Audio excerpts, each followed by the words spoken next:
नमस्कार। ऑनलाइन शिक्षण मोड पर आपका स्वागत है। आज हम बीए तृतीय वर्ष इतिहास विषय के प्रथम प्रश्न पत्र आधुनिक भारत के इतिहास के अंतर्गत चतुर्थ इकाई के एक महत्वपूर्ण टॉपिक पर आपसे चर्चा करना चाहता हूँ। भारतीय राष्ट्रवाद का उदय एवं विकास एक महत्वपूर्ण ये टॉपिक है, चतुर्थ इकाई में आपके पाठ्यक्रम में शामिल है। जो भी विद्यार्थी कोटा विश्वविद्यालय कोटा के स्वयं पाठी छात्र के रूप में परीक्षा देना चाहते हैं, वे भी इस ऑनलाइन व्याख्यान का लाभ उठा सकते हैं। हमारे महाविद्यालय की यूट्यूब चैनल पर इस व्याख्यान को देख सकते हैं।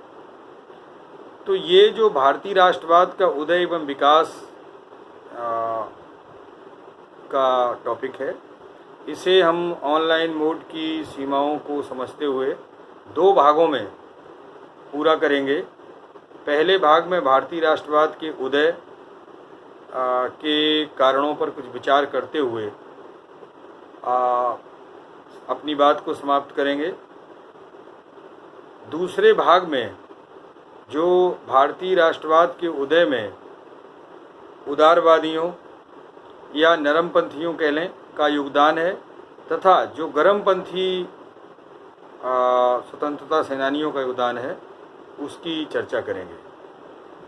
तो जहाँ तक भारतीय राष्ट्रवाद का जो उद्गम है, इसके बारे में इतिहासकारों में मतभेद रहा है। प्रायः यूरोपीय इतिहासकार ये कहते रहे कि भारत में राष्ट्रवाद का अभाव रहा है, जबकि प्राचीन भारतीय इतिहास पर दृष्टिपात डालें तो हम पाते हैं कि भारत में राष्ट्रवाद के तत्व प्राचीन काल से विद्यमान थे।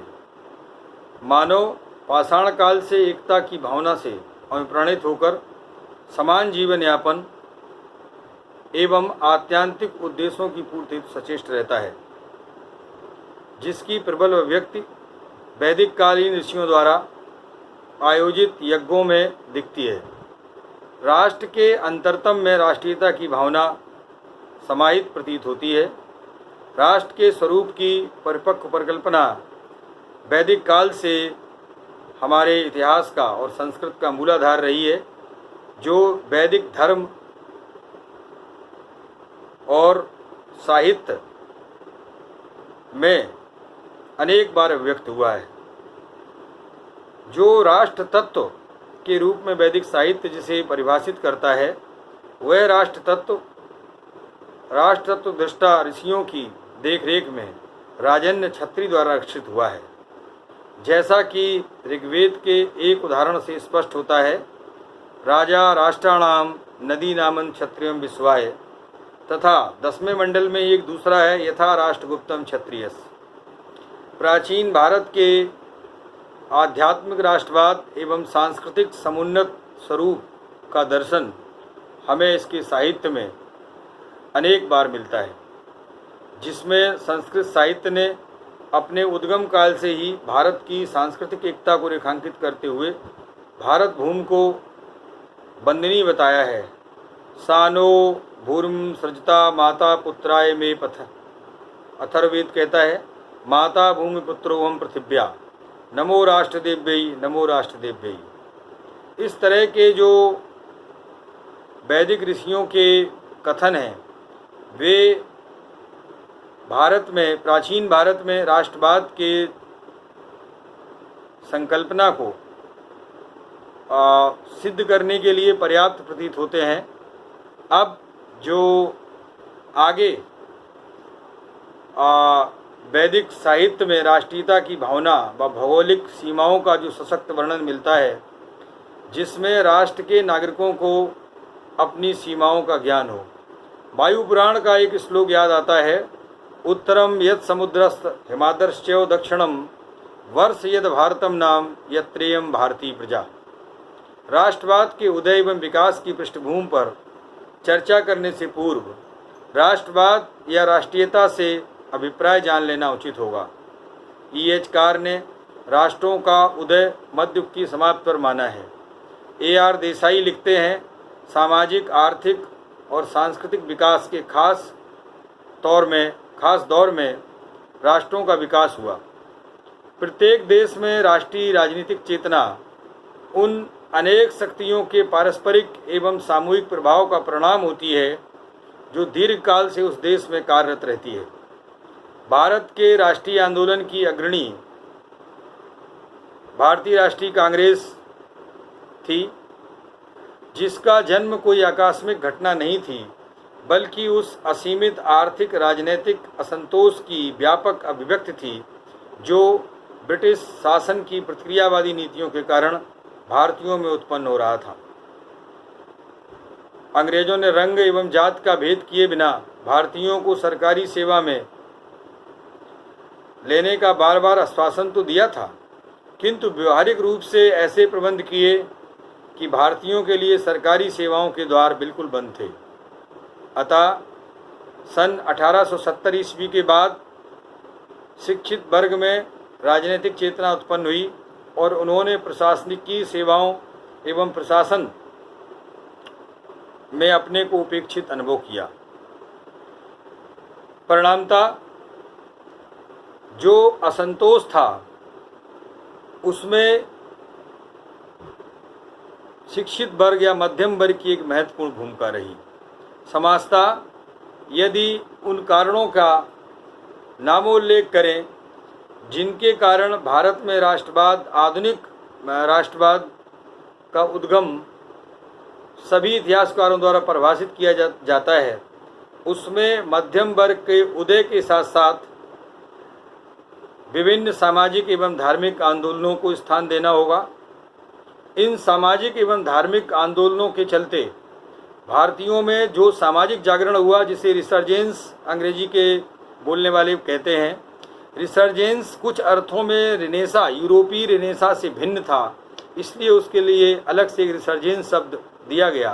तो यहाँ चाहे ब्रह्म समाज रहा हो राजा राम मोहन राय का, अथवा दयानंद सरस्वती जी का आर्य समाज चाहे रहा हो, या कि अन्य विचारकों और समाज सुधारकों द्वारा जो विभिन्न संगठन बनाए गए वे रहे हों, उन सभी ने राष्ट्रवाद के उदय में अपनी भूमिका का निर्वहन किया। इसी क्रम में आधुनिक शिक्षा का विकास जो हुआ उसने भी राष्ट्रवाद के उदय में एक प्रमुख भूमिका निभाई। आधुनिक शिक्षा अथवा ब्रिटिश शिक्षा व्यवस्था ने जिस अंग्रेजी माध्यम को अपनाया, उसके चलते समूचा भारत एक दूसरे की समस्याएं समझने लगा और ब्रिटिश शासन के प्रति जहां एक ओर संतोष बढ़ा, वहीं दूसरी ओर उनमें राष्ट्रवाद की भावना दिन प्रतिदिन पनपने लगी। इसी श्रृंखला में समाचार पत्रों एवं साहित्य के विकास को भी मैं रेखांकित करना चाहूँगा। समाचार पत्रों ने अपने क्षेत्र की जिन गतिविधियों को, समस्याओं को जनता के सामने रखना चाहा, उनका प्रचार प्रसार बहुत तेजी से आगे बढ़ने लगा और समाचार पत्रों ने राष्ट्रवाद के उदय में एक महत्वपूर्ण भूमिका निभाई। मैं विशेष तौर से उदंत मार्तंड का नाम लेना चाहूँगा। उदंत मार्तंड जो हिंदी का प्रथम समाचार पत्र था, पंडित जुगल किशोर शुक्ल ने कलकत्ता से इस समाचार पत्र का प्रकाशन किया। तो इस श्रृंखला में फिर बहुत से विभिन्न भाषाओं के, क्षेत्रीय भाषाओं के समाचार पत्र दिन प्रतिदिन विकसित हुए और समाचार पत्रों के साथ साथ साहित्य का विकास भी, विभिन्न भाषाओं का साहित्य, चाहे वो बंगला भाषा का साहित्य रहा हो, चाहे हिंदी भाषा का साहित्य रहा हो, या कि राजस्थानी का साहित्य हो। राजस्थान में जिस प्रकार का साहित्य रचा गया, जिसमें पंडित श्यामल दास का वीर विनोद, या कि सूरमल मिश्रण का वंश भास्कर, तो विभिन्न ग्रंथों ने, बांकीदास का साहित्य, इस प्रकार से राष्ट्रवाद के उदय में विभिन्न कारक अपना योगदान देते रहे। तो समाचार पत्रों एवं साहित्य के विकास ने प्रमुख भूमिका का निर्वहन किया। जो ब्रिटिश सरकार की आर्थिक नीतियां थीं, जिसके संबंध में दादा भाई नौरोजी ने धन निष्कासन का सिद्धांत दिया, थ्योरी ऑफ ब्रेन वेल्थ, तो इस तरीके से जो आर्थिक शोषण की नीति थी वो भी एक बहुत बड़ा कारण थी राष्ट्रवाद के उदय का। इसी तरीके से ब्रिटिश शासन की अन्य जो प्रशासकीय नीतियां थीं, जिसमें भारतीयों के लिए राजकीय सेवाओं में बहुत सीमित स्थान और प्रोन्नत के अवसर दिए गए थे, इनके चलते भारत में राष्ट्रवाद के उदय का जो उद्भव हुआ और जो कारण प्रतीत होते हैं, उनमें हमने इन कारणों की संक्षेप में आपके सामने चर्चा की। आगे जो द्वितीय भाग इसी व्याख्यान का हम प्रस्तुत करेंगे, उसमें इसके विकास में नरम दल और गरम दल की भूमिका सहित हम चर्चा करेंगे और साथ साथ इस टॉपिक से किस प्रकार के प्रश्न आते हैं इस पर भी विचार करेंगे। धन्यवाद।